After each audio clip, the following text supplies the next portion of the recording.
हम कहते हैं बच्चे हमारा मुस्तकबिल हैं, लेकिन बच्चे सिर्फ हमारा मुस्तकबिल नहीं है, हमारा हाल भी हैं। और अगर हम अपने बच्चों और इनके तहफ़्फ़ुज़ पर तवज्जो नहीं देंगे तो ना हमारा हाल बदलेगा, ना मुल्क का मुस्तकबिल बेहतर होगा। लेकिन अफसोस के साथ ये कहना पड़ता है कि हम बतौर माशरा अपनी ख़वातीन और बच्चियों को तो तहफ़्फ़ुज़ देने में नाकाम हो रहे हैं और साथ ही साथ अपने बच्चों को भी जिनसी ज़्यादतियों से महफूज रखने में नाकाम है। इस हवाले से कुछ रोज़ पहले जो नए हक़ाइक़ और आदादो शुमार सामने आए हैं, उसने हमारे माशरे के एक और ख़तरनाक पहलू को उजागर कर दिया है। ये हक़ाइक़ और आदादो शुमार देखकर अंदाज़ा होता है कि जिनसी हवस के दरिंदों से हमारी बच्चियाँ और ख़वातीन तो पहले ही गैर महफूज हैं, मगर अब हमारे बच्चे उनसे ज़्यादा गैर महफूज हैं। हमारे नुमाइंदे अहमद फराज के मुताबिक महकमा दाखिला पंजाब की ताज़ा रिपोर्ट में ये इंकशाफ सामने आया है कि पंजाब में बच्चियों से ज़्यादा बच्चों के साथ जिनसी ज़्यादती के वाक़यात पेश आते हैं। रिपोर्ट के मुताबिक पंजाब में बच्चों से ज़्यादती का तनासुब 69%, जबकि बच्चियों से ज़्यादती का तनासुब 31% है। अब अहम बात यह है कि महकमा दाखिला पंजाब की ये रिपोर्ट जनवरी 15 से जून 2023 के दरमियान यानी निफ साल के आदादो शुमार है, मगर इन 6 माह के दौरान भी जो आदादो शुमार सामने आए हैं वो आंखें खोल देने के लिए काफ़ी हैं। रिपोर्ट के मुताबिक इन 6 माह के दौरान सिर्फ पंजाब में ही बच्चों से जिनसी ज़्यादती के 1390 केसेस रिपोर्ट हुए हैं, जिनमें 959 छोटे बच्चे और 431 छोटी बच्चियां शामिल हैं। और ये सिर्फ वो आदादो शुमार है जो पुलिस को रिपोर्ट हुए हैं, जबकि मुतासरीन की ऐसी बड़ी तादाद है जो समाजी दबाव और शर्म की वजह से ऐसे वाक़यात को सिर्फ इसलिए रिपोर्ट नहीं करते कि लोग क्या कहेंगे और क्या सोचेंगे।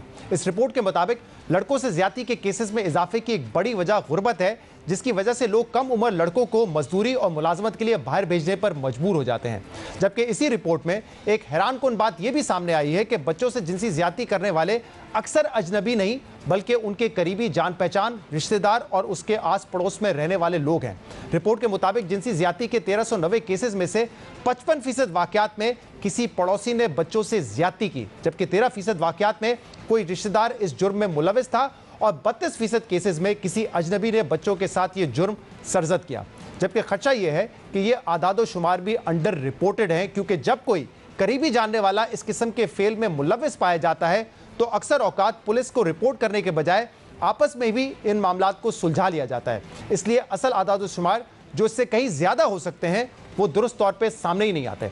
अहम बात यह कि मुल्क में ख़वातीन, बच्चों और कमज़ोर तबकों से जिनसी ज़्यादती रोकने के लिए कई इकदाम किए गए हैं। इस हवाले से क्रिमिनल लॉ अमेंडमेंट एक्ट 2016 सामने आया, prevention of child abuse act 2018, Zainab alert response and recovery act 2020 समेत मुख्तलिफ कानून साजियाँ भी की गई हैं, मगर इसके बावजूद मुल्क में ख़वातीन और ख़ास तौर पर बच्चों से जिनसी ज़्यादती के वाक़यात में कमी के बजाय मुसलसल इजाफा होता जा रहा है। इस हवाले से मुल्क में काम करने वाली गैर सरकारी तंजीम साहिल की रिपोर्ट के मुताबिक 2019 में बच्चों से जिनसी ज़्यादती के 2846 केसेस रिपोर्ट हुए, 2020 में 2960 केसेस, 2021 में 3852 केसेस, जबकि 2022 में 4253 केसेस बच्चों से जिनसी ज़्यादती के रिपोर्ट हुए। यानी कई अहम रियासती इकदाम और कानून को सख्त करने और सजाएं बढ़ाने के बावजूद मसला हल होने के बजाय संगीन हो रहा है। अहम बात यह है कि साहिल की इन रिपोर्ट्स में कमसिन लड़कियों से ज़्यादती का तनासुब अमूमी तौर पर कमसिन लड़कों से ज़्यादा है, मगर महकमा दाखिला पंजाब की इस रिपोर्ट में पहली बार यह इंकशाफ हुआ है कि कमसिन लड़कों से ज़्यादती का तनासुब कमसिन लड़कियों से कहीं ज़्यादा है। शायद इसकी वजह यह है कि हमारे माशरे में बच्चों के तहफ़्फ़ुज़ की ज़रूरत को और अहमियत पर अब ज़्यादा जोर दिया जाता है। जैसे वालिदैन उन्हें अकेले बाहर जाने से रोकते हैं, बच्चियों से मेल जोल के मामले में भी ज़्यादा एहतियात की जाती है, मगर बच्चों के मामले में बेएहतियाती और लापरवाही ज़्यादा नज़र आती है। गुर्बत की वजह से बच्चों को कम उम्र में काम पर भेजा जाता है। इसी तरह छोटे छोटे कामों के लिए भी बच्चे अकेले घर से बाहर जाते हैं, जिसकी वजह से मुजरिमों तक इनकी रसाई ज़्यादा आसान हो जाती है। और शायद इसीलिए अब बच्चों से जिनसी ज़्यादती का शिकार बनने के केसेस में भी इजाफा हो रहा है। मगर यहाँ ये समझना ज़रूरी है कि बच्चों के साथ ज़्यादती के वाक़यात में इजाफा क्यों हो रहा है और हम इसकी रोकथाम में क्यों नाकाम है। हमें ये समझना होगा कि इन जराइम की रोकथाम के लिए कानून साजियाँ और कानून पर अमल दरामद तो ज़रूरी है, लेकिन इससे भी ज़्यादा ज़रूरी है बतौर माशरा हमारे माइंडसेट की तब्दीली। जब तक हम बच्चों से ज़्यादती के अहम मसले पर डिनाइल मोड में रहेंगे, मसला हल नहीं बल्कि मज़ीद संगीन होता जाएगा। हमारे माशरे का अलमिया यह है कि जब कभी इस हवाले से बहस का आगाज़ होता है तो पहले तो मसले की संगीनी से ही इनकार कर दिया जाता है, और संगीनी का इदराक होने के बाद भी माशरा अक्सर दो इंतहाओं के बीच में तकसीम नज़र आता है।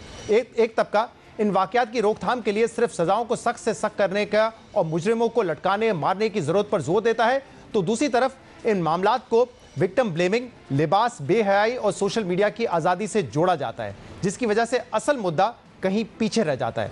इसलिए बतौर माशरा और ख़ास तौर पर वालिदैन को ये समझाना होगा कि इस मौजू पर बात करना और बच्चों को आगाही देना बेहयाई नहीं है, बल्कि बच्चों को वालिदैन की दी हुई आगाही और मुनासिब गुफ्तगू ही बच्चे को महफूज बचपन फराम कर सकती है। और इसका आगाज़ घर से शुरू होने के बाद स्कूलों और मदारिस को भी इस आगाही मुहिम में अपना हिस्सा डालना होगा।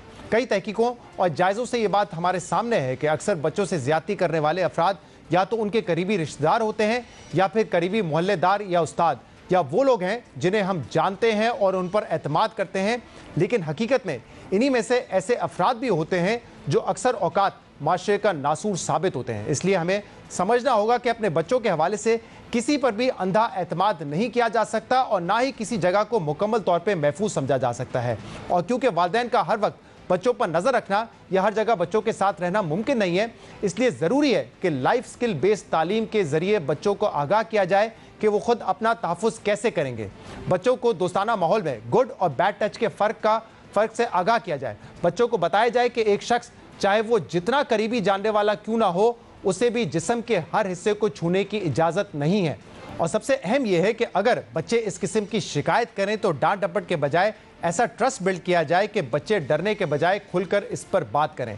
इस हवाले से बॉलीवुड अदाकार आमिर खान की कुछ साल पहले की गई एक कोशिश आज भी बहुत मददगार साबित हो सकती है। देखें वो कैसे बच्चों को उन्हीं की ज़बान में इस अहम मसले को सादगी से बयान कर रहे हैं। ज़रूरी है कि हम भी इसी तरह अपने बच्चों को घर, स्कूल और मदारिस में ये तालीम दें ताकि हमारे बच्चे महफूज रह सकें।